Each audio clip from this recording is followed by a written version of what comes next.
మేడ్చల్ నియోజకవర్గంలో బీఆర్ఎస్ ఖాళీ. BRS party మునిగిపోయే నావ. ఫోన్ ట్యాపింగ్ కేసులో త్వరలో కేసీఆర్, కేటీఆర్ జైలుకెళ్లటం ఖాయం. సామాన్యులకు న్యాయం కాంగ్రెస్ పార్టీతోనే అన్నారు తెలంగాణ రాష్ట్ర ముఖ్యమంత్రి రేవంత్ రెడ్డి. సంక్షేమ పథకాల అమలుకు ఆకర్షణతో కాంగ్రెస్లోకి.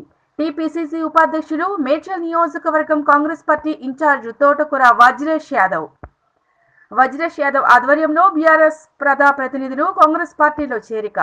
కండువా కప్పి పార్టీలోకి ఆహ్వానించారు ముఖ్యమంత్రి రేవంత్ రెడ్డి.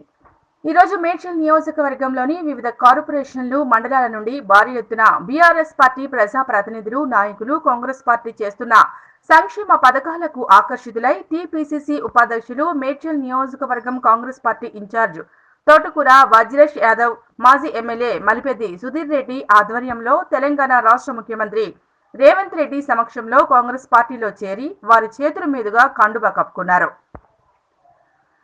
ఈ సందర్భంగా ముఖ్యమంత్రి మాట్లాడుతూ బీఆర్ఎస్ పార్టీ మునిగిపోయే నావలాంటిదన్నారు. ఫోన్ ట్యాపింగ్ కేసులో త్వరలో కేసీఆర్, కేటీఆర్ జైలుకు వెళ్లడం ఖాయమన్నారు.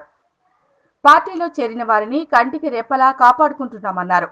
పార్టీలో చేరిన వారికి సముచిత స్థానం కల్పిస్తామని హామీ ఇచ్చారు. అనంతరం మేడ్చల్ నియోజకవర్గ కాంగ్రెస్ పార్టీ ఇన్ఛార్జ్ తోటకూర వజ్రేష్ యాదవ్ మాట్లాడుతూ కాంగ్రెస్ పార్టీ ఇచ్చిన సంక్షేమ పథకాల అమలు చేయటంలో ముందుండడం, కాంగ్రెస్ పార్టీతోనే సామాన్యులకు న్యాయం జరుగుతుందన్నారు. మేడ్చల్ నియోజకవర్గం బీఆర్ఎస్ పార్టీ నుండి కాంగ్రెస్ పార్టీలో చేరారు. బీర్చాదిగూడ మున్సిపల్ కార్పొరేషన్ డిప్యూటీ మేయర్ కుర్ర శివకుమార్ గౌడ్ ఆధ్వర్యంలో 12 మంది కార్పొరేటర్లు, పీర్చాదిగూడ నగర బీఆర్ఎస్ అధ్యక్షులుగా దర్గా దయాకర్ రెడ్డి, బోడుపల్ మున్సిపల్ కార్పొరేషన్ నుండి 5 కార్పొరేటర్లు కొత్త చందర్గౌడ్, సింగిరెడ్డి పద్మారెడ్డి, బుక్యా సుమన్, సీసా వెంకటేష్ గౌడ్, మోదుగు శేఖర్ రెడ్డి, కీసర ఎంపీపీ ఇందిరా లక్ష్మీనారాయణ, చౌదరిగూడ మాజీ సర్పంచ్ బైరి రాములు గౌడ్, ఎంపీటీసీ భాస్కర్ రెడ్డి, గుండ్లపోచంపల్లి మున్సిపాలిటీ నుండి 3 కౌన్సిలర్లు, 2 కో ఆప్షన్ సభ్యులు,